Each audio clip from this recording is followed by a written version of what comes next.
नमस्कार मंडळी. मी निलाक्षी काळेसालके, संस्थापिका मातृगंध पुणे. खास मुलांसाठी मातृगंध घेऊन येत आहे.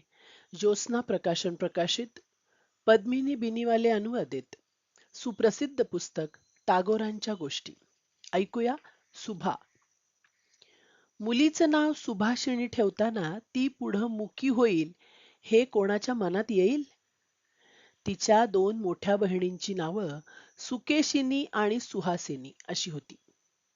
त्या नावांशी मिळतं जुळतं नाव असावं म्हणून तिच्या वडिलांनी तिचं नाव सुभाषिणी ठेवलं. सगळी तिला सुभा म्हणत असत.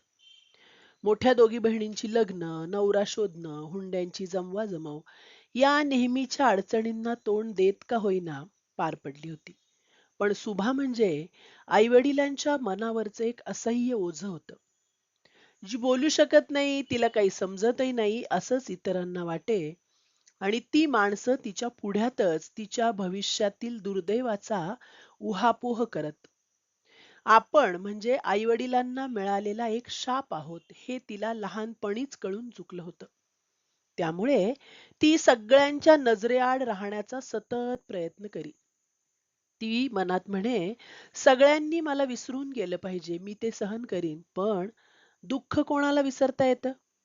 तिच्या संदर्भात तिच्या आईवडिलांना रात्रंदिवस टोचणी लागलेली असे. विशेषतः तिची आई आपल्या आयुष्यातील एक उणीव म्हणूनच तिच्याकडे बघत असे. मुलांपेक्षा मुली जास्त आईजवळ वाढत असतात. मुलीतील उणीव म्हणजे आईला स्वतःचाच कमीपणा वाटतो.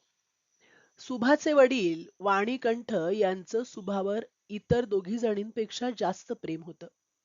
पण आईला मात्र हा एक कलंक वाटत असे आणि ती तिच्या बाबत फार उदासीन असे.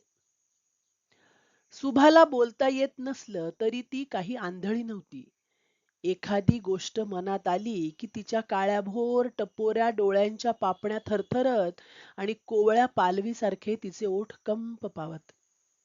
मनातल्या मनात सगळ्या भावना शब्दात व्यक्त करणं सोपं नसतं, पण डोळे मात्र ते काम फार समर्थपणे करतात. डोळ्यात मनाचं हुबेहूब प्रतिबिंबच उमटलेलं असतं. हृदयातल्या भावनांची डोळ्यातच उघडमीट चालू असते.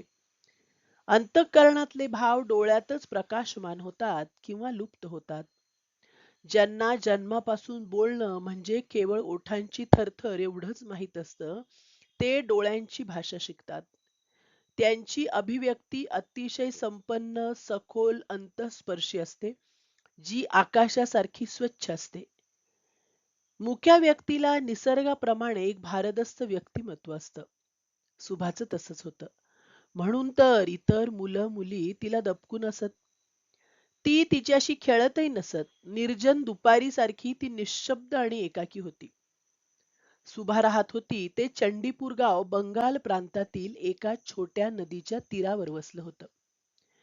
एखाद्या मध्यमवर्गीय गृहस्थाच्या मुलीसारखीच ती नदी होती. ती कृष्ण नदी दुथडी भरून कधीच वाहत नसे, परंतु निरलसपणे सातत्यानं तिचा प्रवाह पुढे जात असे. दोन्ही तीरांवरील ग्रामस्थांच्या जीवनाचा ती एक भाग होती. दोन्ही तीरांवर घरं वसलेली होती, तसेच दाट छायावृक्षही होते.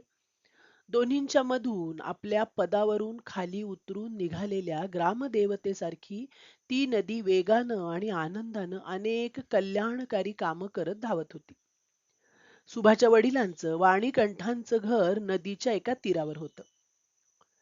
काठावरच्या बांबूच्या वखारी, गवताच्या झोपड्या, गाईचे गोठे, चिंचेची झाडं आणि मोठमोठ्या आमराया होडीतून जाणाऱ्या लोकांची दृष्टी आकर्षून घेत असत.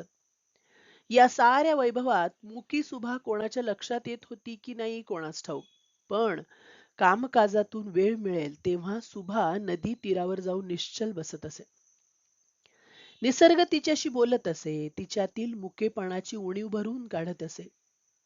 नदीच्या पाण्याचा खळखळाट, लोकांचा कोलाहल, नावाड्याचं गाणं, पक्ष्यांचं ओरडणं, झाडांचा मरमर ध्वनी ही जशी तिच्या हृदयाची स्पंदनं होती, तशीच ती तिची भाषाही होती.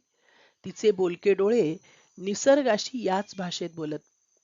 मध्यान्ह प्रहरी जेव्हा नावाडी जेवायला जात, घराघरातून माणसं वामकुक्षी करत, पक्ष्यांचा कोलाहल थांबलेला असे रिकाम्या होड्या काठावर बांधून ठेवलेल्या असत.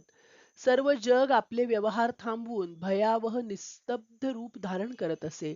तेव्हा तळपत्या आकाशाखाली एक मौन निसर्ग प्रकृती आणि एक मुकी मुलगी समोरासमोर निशब्द बसलेल्या असत. एक रखरखीत उन्हात आणि एक छोट्याशा झाडाच्या सावलीत. परंतु सुभाला कोणी मित्रच नव्हते असं मुळीच नव्हे. गोठ्यात 2 गायी होत्या. एकीचं नाव सर्वश्री आणि दुसरीचं पांगुली. त्यांनी सुभाच्या तोंडून आपली नावं कधीच ऐकली नव्हती, परंतु तिचा पदरव त्यांच्या ओळखीचा होता. तिच्या कंठातून येणारा करुण उत्कट स्वर त्यांच्या परिचयाचा होता. शब्दांपेक्षाही त्या स्वराचा अर्थ त्यांना अधिक कळत असे. सुभा कधी त्यांचे लाड करीत असे, कधी रागावत असे, कधी त्यांना विनवत असे. माणसांपेक्षाही ते मुके जीव तिला अधिक समजून घेत. गोठ्यात जाऊन सुभा जेव्हा आपल्या दोन्ही हातांचा विळखा सर्वश्रीच्या मानेभोवती घालून तिच्या तोंडावर आपला गाल घासू लागे, तेव्हा ती प्रेमळ नजरेनं सुभाकडे पाही आणि पांगुली तिचं मुख चाटू लागे. सुभा दिवसातून 3-4 वेळा नियमितपणे गोठ्यात जात असे. घरात जेव्हा तिला कोणी टाकून बोले, तेव्हा ती तिच्या या मुक्या मैत्रिणींकडेच धाव घेई. जणू काही तिच्या कटाक्षातून त्यांना तिच्या मनातलं दुःख कळणार असे. त्या दोघीही तिच्या अंगावर आपलं अंग घासून, तिच्या हातावर आपली शिंग घासून निशब्दपणे तिचं दुःख हलकं करण्याचा प्रयत्न करीत. सुभाकडे गायींप्रमाणे शेळीचं आणि मांजराचं पिलूही होतं.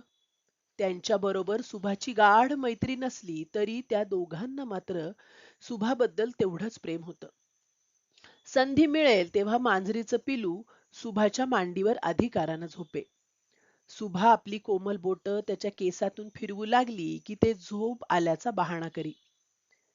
माणसातलाही एक मित्र तिला मिळाला होता. मात्र त्याच्याबरोबर सुभाची नेमकी मैत्री काय होती हे सांगणं कठीण होतं. कारण तो मित्र बोलका होता, ही मुकी होती. दोघांना बोलायला भाषा सापडली नव्हती. तो होता गोसावी जातीचा एक छोटा मुलगा. त्याचं नाव प्रताप. तो अगदी आळशी होता. खूप प्रयत्न करून त्याचे आई वडील थकले होते. तो चरितार्थासाठी कामधंदा करून काही मिळवेल ही आशाच त्यांनी सोडून दिली होती. आळशी माणूस स्वतःच्या माणसांना उपद्रवी ठरतो, पण इतरांच्या मात्र तो फायद्याचा असतो. कारण कोणतंही काम काढलं की त्याला हक्कानं राबवता येतं. खेडेगावातून अशी 1-2 माणसं तरी असतातच. जिथं कामाला माणसं कमी पडतात, तिथं ती धावतात. मासे पकडणं हा प्रतापचा आवडता छंद होता. त्याचा बराचसा वेळ त्यात जाई. दुपारच्या वेळी तो नदीवर हेच काम करत असलेला दिसे. सुभाची आणि त्याची पुष्कळ वेळा भेट होई. तो कसाही असला तरी त्यालाही मित्र आवडत आणि मासे पकडताना सुभासारखी अबोल मुकी मैत्रीण त्याला छानच वाटे. मुक्या सुभाबद्दल प्रतापला आदर होता. सगळी सुभाला सुभा म्हणत, तर प्रताप तिला सू म्हणून हाक मारत असे. सुभा चिंचेच्या झाडाखाली बसे. जवळच पाण्यात गळ टाकून प्रताप पाण्याच्या दिशेनं बघत काठावर बसून राही. प्रताप खाण्यासाठी नागवेलीची पानं घेऊन येत असे आणि सुभा ती त्याला साफ करून देत असे. पुष्कळ वेळ नुसतं इकडे तिकडे बघत बसल्यावर तिला उत्कटपणी वाटे की आपण प्रतापला खूप काहीतरी मदत करावी आणि दाखवून द्यावं की आपण जगाला अगदीच काही भारभूत होऊन राहिलेलो नाही. आपणही काही काम करू शकतो. पण करण्यासारखं तसं काहीच नसे. मग ती मनातल्या मनात परमेश्वराला विनंती करत असे की असं काहीतरी घडावं की ज्यामुळे प्रतापही आश्चर्यानं म्हणेल की तू असं काही करशील असं स्वप्नात सुद्धा वाटलं नव्हतं. विचार करा, सुभा जलपरी असती तर पाण्यातून हळूहळू वर येऊन नागाच्या डोक्यावरचा दिव्य मणी तिनं काठावर आणून ठेवला असता. तो घेऊन प्रताप पाण्यात सूर मारून पाताळात गेला असता. तिथं त्यानं सोन्याच्या पलंगावर चांदीच्या राजवाड्यात दुसरं तिसरं कोणी नाही तर सुभाच झोपलेली पाहिली असती. सुभाच त्या रत्ननगरीच्या राजाची राजकन्या. पण ते अशक्य आहे. तसं अशक्य काहीच नसतं. पण सुभा जन्माला आली होती मध्यमवर्गीय वाणिकंठांच्या घरी. त्यामुळे त्या गोसाव्याच्या मुलाला प्रतापला कसं आश्चर्यचकित करावं हेच तिला कळत नव्हतं. सुभा हळूहळू मोठी होत होती. वयाबरोबर तिला समज येत होती. पूर्ण चंद्राला पाहून समुद्राच्या अंतर्भागातून जशा लाटा उठत असतात, तशा तिला विविध गोष्टी नव्यानं जाणवत होत्या. ती स्वतःच स्वतःला प्रश्न विचारत होती, पण तिला समाधानकारक उत्तर मिळत नव्हतं. एकदा पौर्णिमेच्या रात्री सुभा घराचं दार उघडून बाहेर आली. सुभासारखीच एकाकी असलेली पौर्णिमेची रात्र झोपलेल्या पृथ्वीकडे टक लावून पाहत होती. सुभाच्या हृदयात धडधडू लागलं. आनंद आणि दुःख अशा संमिश्र भावनांनी तिचं मन काठोकाठ भरून गेलं. तिला कमालीचं एकाकी वाटू लागलं. अंतःकरण जड झालं. त्या एकाकी रात्रीसमोर उभी होती एकाकी सुभा. सुभाच्या लग्नाच्या संदर्भात तिच्या आईवडिलांना फार काळजी वाटे. सुभाचं वय वाढल्यामुळे लोक तिच्या आईवडिलांना नावं ठेवत असत. वाणीकंठांची सांपत्तिक स्थिती चांगली होती. दोन्ही वेळा मासे खाणं त्यांना शक्य होत होतं. अर्थातच त्यांना निंदकांचीही उणीव नव्हती. नवरा बायको दोघांचं बोलणं होऊन वाणीकंठ काही दिवसांसाठी परगावी गेले. परत आल्यावर बायकोला म्हणाले, आपल्याला कलकत्त्याला गेलं पाहिजे. त्या परक्या ठिकाणी जायची त्यांनी तयारी केली. धुक्यात लपेटलेल्या पहाटेसारखं सुभाचं अंतःकरण दुःखानं जड झालं होतं. कसली तरी भीती गेले काही दिवस तिच्या मनात गोळा होत होती. ती सारखी आपल्या आईवडिलांच्या जवळ घोटाळत होती. आपले विशाल डोळे विस्फारून काहीतरी जाणण्यासाठी ती त्यांच्याकडे पाहत होती. पण त्यांनी तिला एका शब्दानेही काही सांगितलं नाही. एके दिवशी दुपारी मासे पकडता पकडता प्रताप म्हणाला, एकदाचा त्यांनी तुला नवरा शोधला. आता तू सासरी जाणार. पण मला पूर्णपणे विसरू नकोस हं. सुभा अवाक झाली. बाण लागलेल्या पक्षानं पारध्याकडे व्याकुळ नजरेनं पाहावं आणि मी तुझं काय वाकडं केलं होतं म्हणून विचारावं, तशा विद्ध नजरेनं सुभानं प्रतापकडे पाहिलं. त्या दिवशी ती झाडाखाली थांबली नाही. वाणीकंठ वामकुक्षी करून हुक्का पीत बसले होते. सुभा खोलीत आली आणि त्यांच्या पायाशी बसून स्फुंदून स्फुंदून रडू लागली. वाणीकंठ एका बाजूला तिला समजावत होते आणि एकीकडे आपले अश्रू पुसत होते. दुसऱ्या दिवशी कलकत्त्याला जायचं निश्चित झालं. सुभा गोठ्यातल्या आपल्या बालमैत्रिणींचा निरोप घ्यायला गेली. तिनं आपल्या हातानं त्यांना खाऊ घातलं. त्यांच्या गळ्याला हातांचा विळखा घातला. त्यांच्या डोळ्यात पाहताना तिच्या डोळ्यातून अश्रू ओघळू लागले. बाहेर फिकट चांदणं पडलं होतं. सुभा खोलीबाहेर पडली. नदी काठच्या झाडाखालच्या तिच्या आवडत्या जागी तिनं धाडकन अंग टाकलं. जणू काही मूक धरणी मातेला मिठी मारून ती सांगत होती, आई, तू मला दूर लोटू नकोस, तू मला तुझ्या मिठीत घे. कलकत्त्याला गेल्यावर एके दिवशी सुभाच्या आईनं खूप काळजीपूर्वक सुभाला सजवलं. रंगीबेरंगी फिती बांधून तिचे केस बांधले आणि खूप दागिने घालून जणू एक प्रकारे तिचं मूळचं सौंदर्यच नष्ट केलं. नवऱ्या मुलाकडच्या लोकांना तिच्या रडण्यानं संशय येईल असं वाटून ती सुभाला रागावत म्हणाली, पण तिच्या अश्रूंनी आईच्या रागावण्याला जुमानलं नाही. नवरा मुलगा सुभाला बघायला आला. सुभाचे आई वडील काळजीनं उतावळे झाले होते. आतल्या बाजूला सुभाची आई सुभाला जोर जोरात सूचना देत होती. त्यामुळे बाहेरच्या खोलीत येताना सुभाला आणखी रडू फुटलं. आलेला नवरा मुलगा तिला आपाद मस्तक निहाळून अगदीच काही वाईट नाही एवढंच म्हणाला. सुभाला खूप रडताना पाहून नवऱ्या मुलाला वाटलं, मुलगी मनानं खूप हळवी दिसते. जी आई वडिलांना सोडून जाताना एवढी दुःखी कष्टी झालीये, ती आपल्यावरही नक्कीच प्रेम करील. एका शुभदिनी सुभाचं लग्न झालं. आपल्या मुक्या मुलीला दुसऱ्याच्या हाती सोपवून सुभाचे आई वडील परतले.